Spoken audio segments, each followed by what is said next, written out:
What is the best outcome for more confidence for me? What does that look like? Man, that feels good. Live it, feel it, pretend you're there, and let yourself say, man, I'm doing what I was meant to do. What if you don't fix the relationship? What if you don't have the confidence to start a new one? Where will you be in a year from now?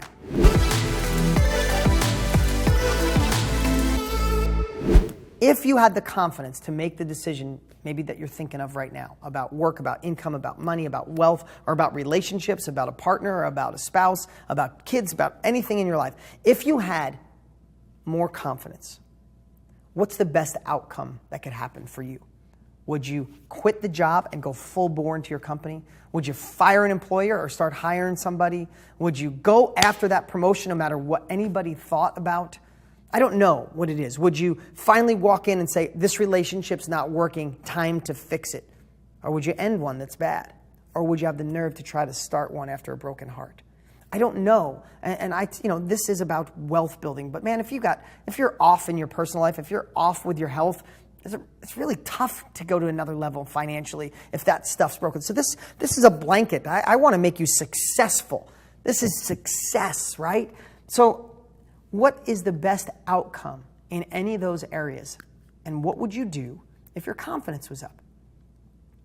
That gives you the move towards feelings. Like, I am going to move towards this. I am going to find this confidence. I'm going to look back on my past. I've already accomplished this. And then I want you to go to the complete opposite side. So you're looking towards this bigger future. If I had more confidence, I would do this, this, this, and this. But then I want you to do is, what if your confidence stays low? What's the worst thing that can happen? Now, I attach this to a lot. I attach this to goal setting. I attach it to my weekly 90-day jumps. My 90-day sprint. I attach it to a lot because what we all do is we usually do one or the other. But when you attach both, like, what is the best outcome for more confidence for me? What does that look like? Man, that feels good. Live it, feel it, pretend you're there, and let yourself say, man, I'm doing what I was meant to do, what I was put on this earth to do, making the money I deserve. How does it feel when you look in the mirror? How does that confidence feel when you walk in a room or your husband looks at you or your wife looks at you or your kids or somebody in your life? How does that feel? But then the opposite needs to be in play. What's the worst case scenario? What happened if you don't raise your confidence? If you don't ask for the promotion, quit the job, start the business, put fuel behind the business, have the nerve to take action, have the courage, the confidence to go for it. What if you don't do that? What if you don't fix the relationship? What if you don't have the confidence to start a new one? Where will you be in a year from now? Let that pain sink in too. When you have motivators, listen, let's just be honest. You can give somebody a business where you give them $20 bills that they can sell for $10. If your confidence is in the toilet and you're like, hey, I have a $20 bill, and if you give me $10, I'll give you this 20. What do you think? People wouldn't trust you. You couldn't make a business that you sell $20 bills for $10 work if your confidence is low. So where will you be if you don't gain another level of confidence?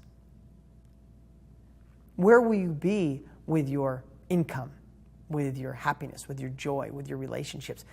Get the motivation. Like, what I always say is, what people want to know, always ask me, how do you have so much going on? How do you keep the energy, the stamina, the enthusiasm?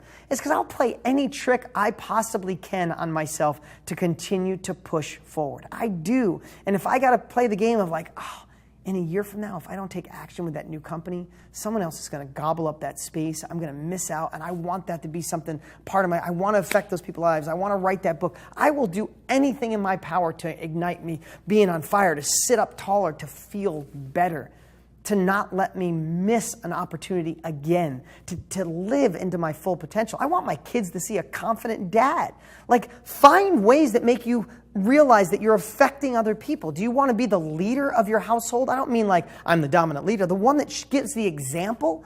Do you want to be the example of low confidence? Not afraid to ask for what you want, afraid to go for what you want? Or you want to be the one that shows the people around you that you can muster up the confidence even when shit goes wrong, even when stuff goes sideways. You can gain the confidence you want, even when the circumstances aren't perfect. Remember what I told my daughter?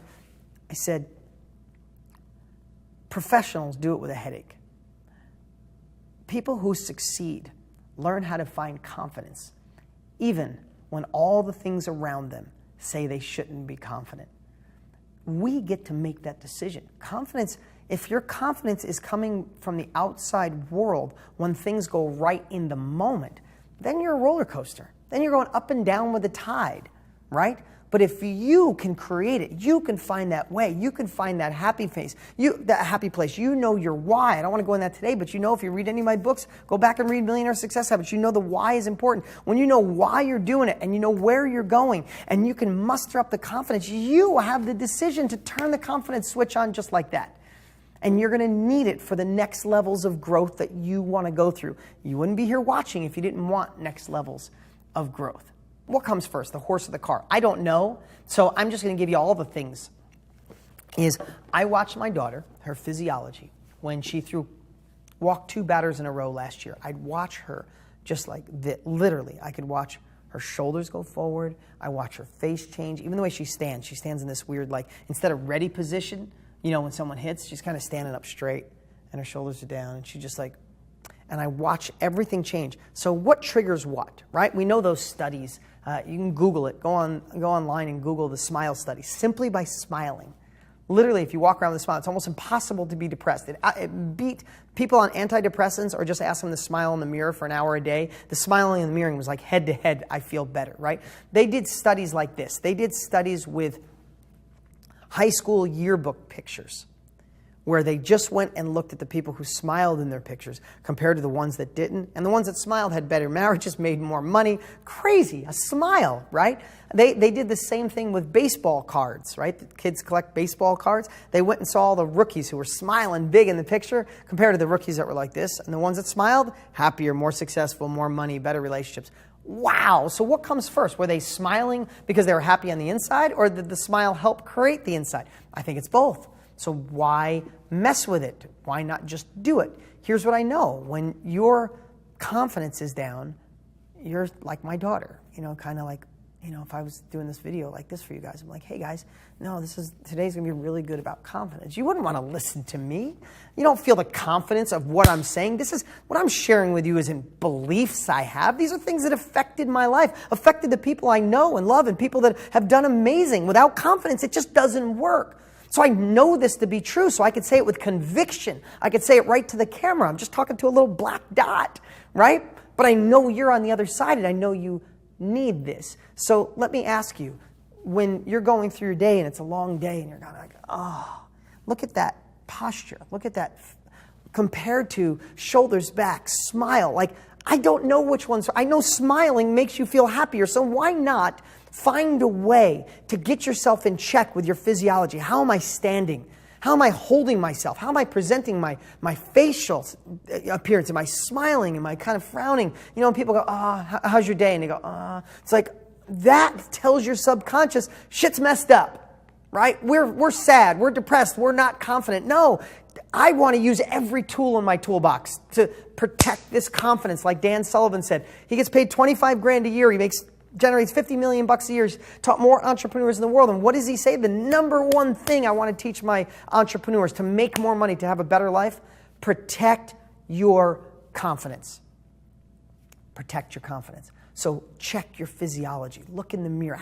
Check yourself going through the day and you're like this. Say, no. I'm not getting in that space. No way. This is who I am. This is me, right? So check your physiology. Second, what about people in your life that when you're around them, they rob your confidence? Now, you know, I tell my kids, you can't let somebody rob your confidence or make you feel unhappy without your permission. I've been telling my kids that since they're little. Easier said than freaking done. There are people in your life that make you feel like crap. There are people that tell you you're a dreamer. I can't believe you're even following that guy. You're paying him every month to learn from him. What are you doing? Just get a job. Get real. There's people in your life in a variety of ways. In your relationships, your income, your desires and dreams. There's people that feel they're protecting you. And when they speak, it dings that confidence. I'm not talking 1 to 10. I'm talking going from 10 to 9. There are people that put you at a 9 when you're around them. And some of you, it's your husband. Some of you, it's your wife. Some of you, it's your parents. It's your sister. It's your best friend. Holy crap. The people closest to me are dinging my confidence. You got to do something about that. I'm not saying you got to throw them out of your life. I'm not saying go get a divorce. You have to find a way to be Teflon. You have to find a way to not let someone else's words affect you. You can't give them permission to rob your confidence. You know, if I tell my daughter, if there's someone in the stand, you throw bad pitches, they come on, do a better pitch. You want to give them permission to rob your confidence for your future? How are you giving somebody that much value? Don't you dare. So I want you to start thinking about the people who rob your confidence. Spend less time with them. And if you can't, just love on them. Try to listen more than you talk. But whatever they say, you have to find a way to be Teflon. Protect your confidence with everything that you have. Your words, the words that you say, right? So think about this. Like someone says to you, how's your day? Stressed. Look at that. How many people you know say, busy day, a little overwhelmed. Just not enough time in a day. And all of a sudden, those words, that expression, the physiology, tells your body, there's no confidence here today. Let's just pull the sign up, like no vacancy, no confidence, right? So if your physiology can change, can words affect you? Is there a patterned word that you say, how's your relationship? It's okay. What does that make you feel like when you say, it's okay, right? So if physiology can change, words do the same thing. They're triggers. So start catching those words. When you find yourself say a word and your face cringes up or your shoulders go down or you're like, kill that word. No more using it. Flip it around. Flip it. Find a new word that sparks more confidence. It sparks more joy to get you in a different state of confidence, level of confidence, right? So think about those words that do that. What's up? What's up? Hey, don't forget to look at the action steps we've posted below. They are the perfect way to take your success, abundance in this crazy world to a whole nother level.